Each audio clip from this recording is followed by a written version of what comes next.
is Hafiz Nordin. I have left and graduated from MMU since 2013. Uh, Currently, I am in PwC Southeast Asia Consulting. I'm currently engagement manager for my role in PwC. But yeah, it's actually by accident lah. I didn't really plan for this. So that's the main thing that I'd like to share with all of you in this room. Then at Deloitte, so Deloitte ada a few, right? So ada Deloitte corporate tax, ada Deloitte individual tax. So I went with corporate tax. I can vividly remember my time in Deloitte for some reason because it wasn't really pleasant. But every step that I take after my MMU days is a learning ground lah. So everything is walaupun it's not really sweet memory ke apa, at every point that I go, I make sure I learn something lah. So that's the consistent part lah. I applied to Big Four, but of course the reality is right. Big Four, especially PwC, they only look at 3.6 and above. Only look at 3.6 and above, and 3.6 and above tu pun ada banyak lagi lah. So there's different types of 3.6 and above. To be really honest, there's the University of Malaya 3.6 and above, because UM is known for accounting students also lah. MMU also actually quite a reputation juga. Yeah, so there's MMU Melaka and Cyber lah, right? So actually I don't fall in any of the category. So but I still went ahead and I went to a sector focused accounting fair in UM. There were EY, there was KPMG, there were many other companies lah, but all of these companies only promote accounting career. At that very career fair juga, I stumbled upon a recruit. She was with PwC Malaysia. Okay. And she was giving a talk about resume, like a round table, sofa or cushion, it was a beanbag setting lah. So I joined. There were only like two people there, so I joined as a third person. And then why I vividly remember this situation, because that was the point where I've landed the job with PwC. It's very macam it's a big coincidence lah, because I was just there, the third person, but out of all the three, the other two audience, I was the one asking the most questions.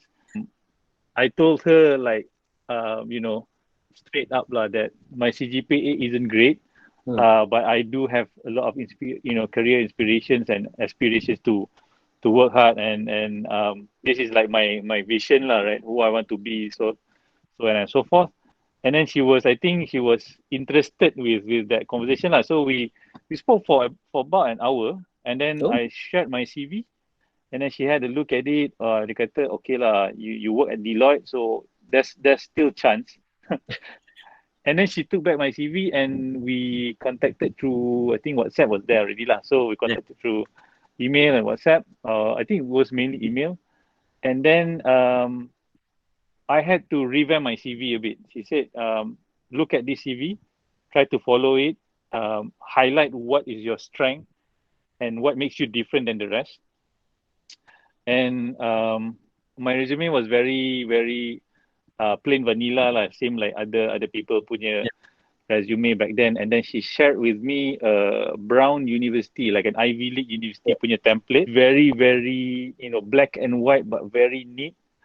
Only there's no picture, name, there's no address, just email and then telephone number, and then the rest is just like one pager of impact, like what is the highlight of your study, what is your interest, what are your notable achievements. So and then she said, in terms of resume building, make sure it defines you as a person, not just like copy and pasting from internet and all that. So I took like a good 1 month to really revamp my CV according to that Brown University template, and I shared it across so many people to really test water lah. Then got a lot of critics, then tukar balik, and then change. Lepas tu, I finally submitted, and then thankfully I got the call for the interview. So there are two rounds. So first round psychometric test and just like normal interview with HR.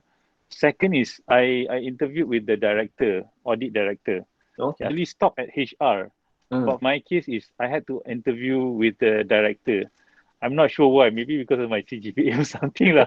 I mean I was really enthusiastic and I really need the job. So during that interview, yes, it was a bit technical in terms of audit.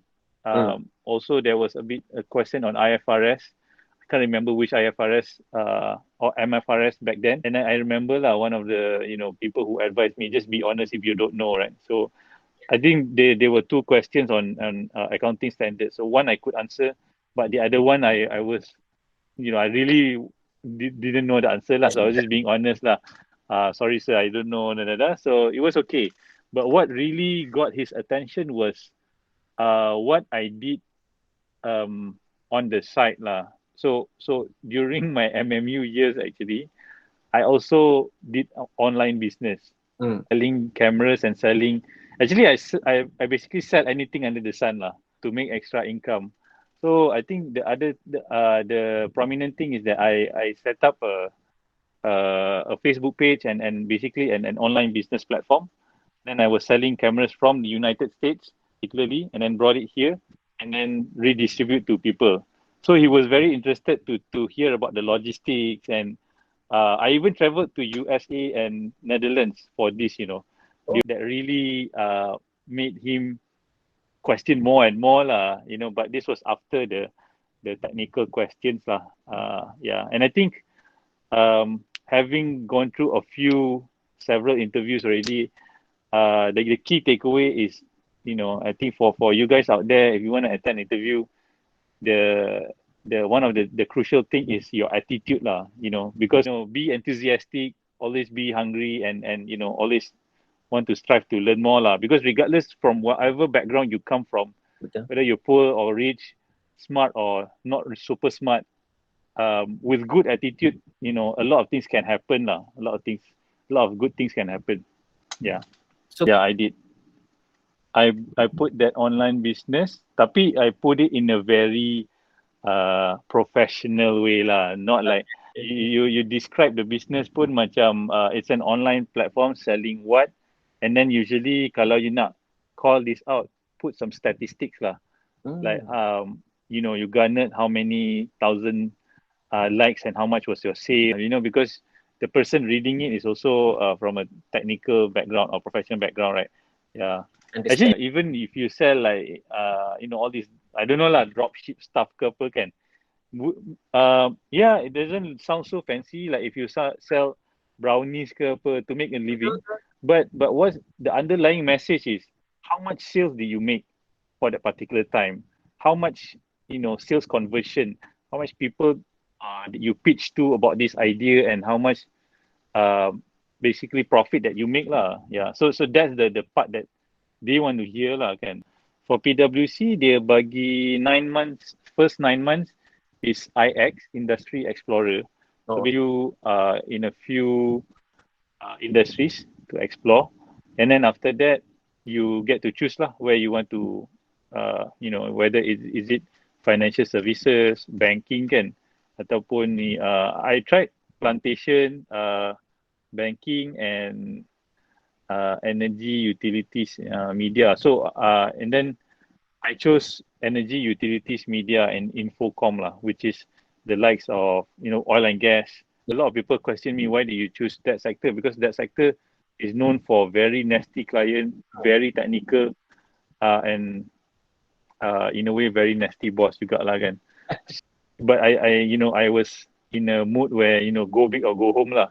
You're already in PwC, takkan you nak you come here to be complacent and all that, right? So might as well just go in for the ni lah, for the challenges. 2016 until 2016 January macam tu. Yeah, I think I was promoted to senior lah. 2 years plus. 2 years plus lah. My career trajectory is a bit different than other people. And this I landed job in consulting lah. Sebab consulting is very project based. Any one of you who are interested to do SAP here, macam SAP consulting kan, SAP or SAP kan, or Oracle and all that. The reality is very project based. Don't think that I'm going to work for this company for a long time. That might be a case, but highly likely you might be thrown into a lot of different projects. You might also switch. You're actually like a freelance lah. After PwC too, I was a bit the conventional term is burnout. So macam dah penat. And then after that, I joined Teach for Malaysia, an NGO. I left PwC, got into contact with a director from PwC who left PwC to establish Teach for Malaysia. Very interested with the whole setup lah. Sebab Teach for Malaysia ni is non-profit. Tapi they consist of a few management consultants. So I was very interested. How can that be possible, right? So I joined there for like a year or so. So basically, when I was in Teach for Malaysia, it's a finance role. It was a quote unquote finance consultant role lah. So they don't have a finance manager.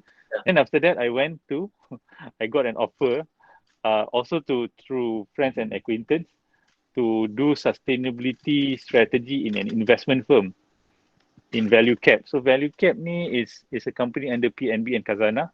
Very special mandate lah, where they are actually like a baby under MOF, Ministry of Finance. Yeah. So, but the reason why I joined is two things. One is I want to test I was very interested with sustainability. Yeah. Really, is it about and all that? But the role or the position was sitting under group strategy and markets. Okay. Is it, how do you do sustainability in, capital markets or private equity punya setup? I think I was there for 2 years. It's a solid yes. So I think to all of you also, whom I see as my peers and also friends, right? My main message here is, if you want to do consulting or if you want to do anything, right? Reading and researching is very, very important. So for my role right now, I'm very project based. I get thrown any kind of projects, public sector and private sector also. But it depends on what kind of work you are interested in lah. So if you want to go advisory or consulting, it is almost a given. Advisory especially, you need to do a lot of, if you're not from economics background, you need to be able to research and know how to research and come up with the highlights and analysis from your reading in a very short period of time. Yeah, so the amount of knowledge that you need to absorb, and then come up with an analysis. Like you're not an expert per se, tapi you need to be you need to develop the analytical skills lah. Yeah, so this comes through experience. So yeah, I think to Sir punya soalan is, even until today, I do a lot of research, and that's what my client complimented me for business trip. Yeah, so I was actually after Value Cap, I went to Synergy, a renewable energy company, and 2 years. In the second year, I got an offer from that same the director in ex-PwC who I joined Teach for Malaysia with, right?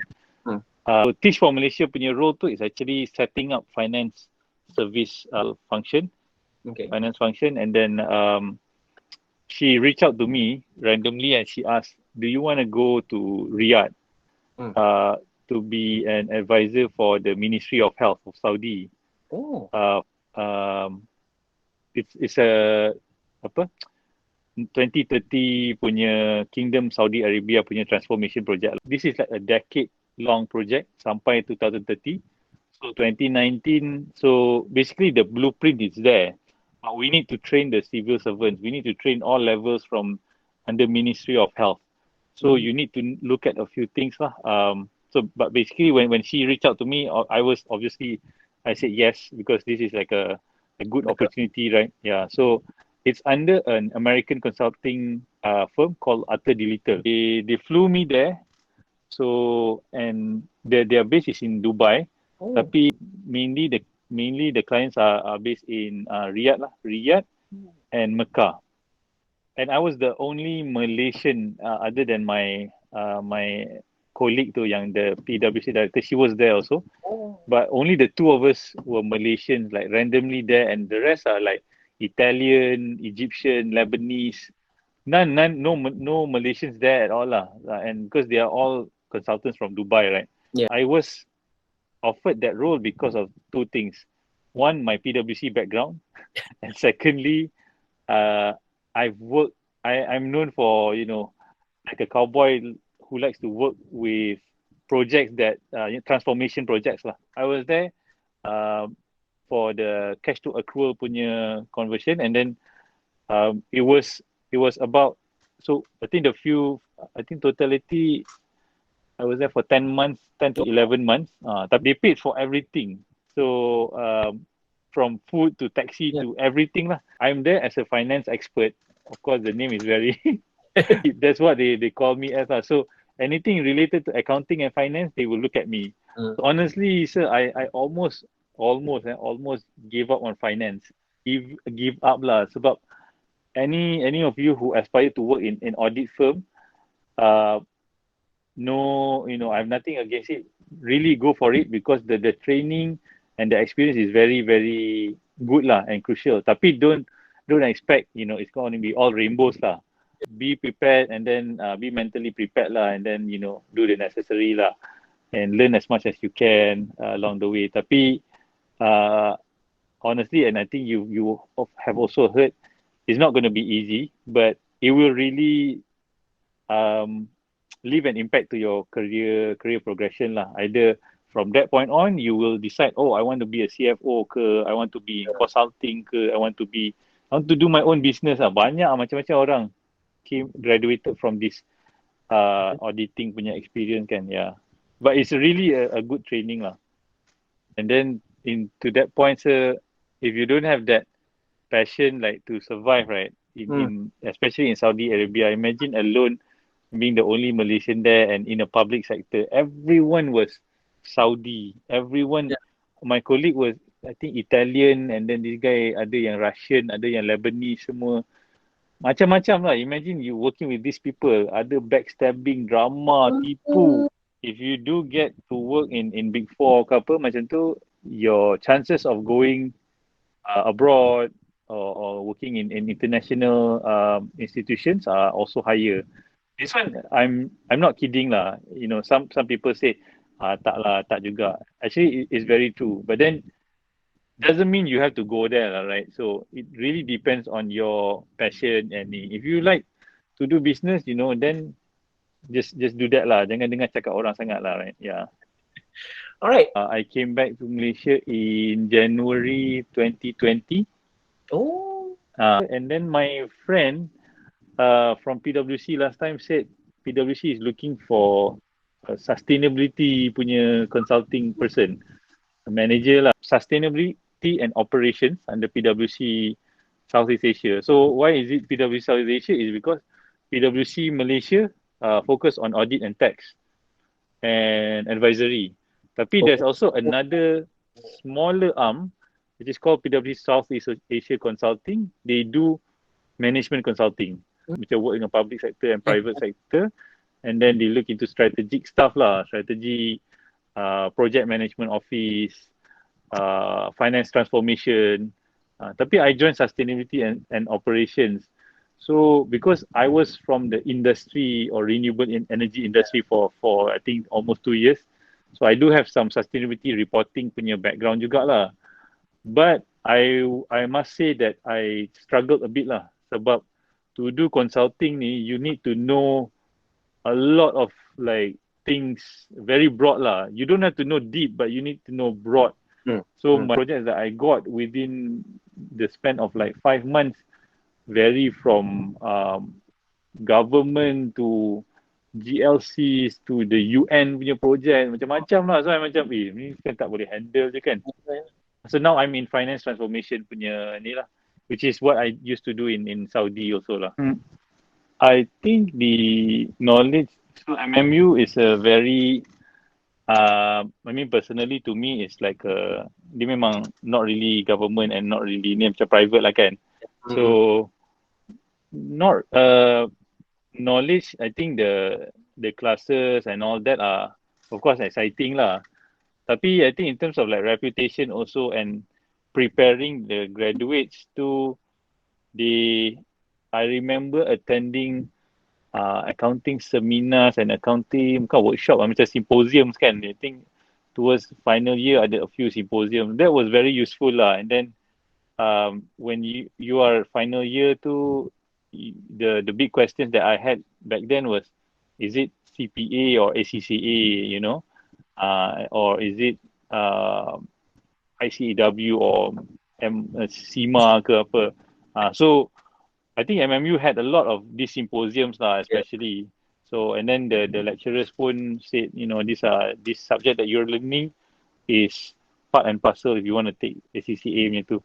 Yeah, point macam the symposium semua tu, the lecturers pun is some of them from industry, so a lot of preparation for us to go to work lah. So in a way, when I see MMU punya candidates, they're not, you know, super shocked with Big Four ke apa. Macam they are like, it's a good transition lah. Like I shared earlier, attitude, you need to have really good attitude, positive attitude, to be very specific in your first few years of working to, you know, I don't know lah. I've seen some examples in TikTok lah and all that. Right now, a lot of like fresh graduates are becoming more demanding and choosy. Honestly, you don't get to choose lah. Especially if you're joining big companies, they should be paying you for giving those experience. Yeah, so just have that mindset. Go there, absorb, and you know, learn as much as you can lah. You know, if it's really bad, then you know, just leave lah. You know, no one's stopping you. Tapi if it's a tough experience, but you see a lot of improvement in yourself, like what I did. That's what keeps me going lah, because I was there for experience and I really learned a lot of things. So depending on what company you join in also, it will also determines the level of exposure you are given to big companies. Yeah. But again, depends on your passion. So one is attitude. Secondly is important traits or skills. Yeah, I think if you read a lot of articles like today, right, the future finance or future work punya environment is you have to be very agile. So even like we have like PwC Agile punya program where we can take professional courses like IT or tech, like I mentioned just now, SAP. So a lot of our big clients are going towards digital punya ni markets lah, digital transformation, digital finance, digital supply chain, all these, you know, digital business forms. So you have to be very agile. So don't think that, what's next is ACCA. And that's it, you know, until I die. There can be, it doesn't really pan that lah, most of the time. So yes, you can maybe target to finish your professional paper if you plan to, for first 5 years, and after that, don't be surprised if somebody say, oh, you need to take up this HR punya professional course. Then just go for it, you know, because at the end of the day, if you are working in a business, it's about supply and demand. So kalau macam external factors are demanding for all these things, you kind of need to follow the flow lah. Other than digital, is sustainability and all these green things pun are getting a lot of traction. Also embrace diversity lah. Macam company pula kan.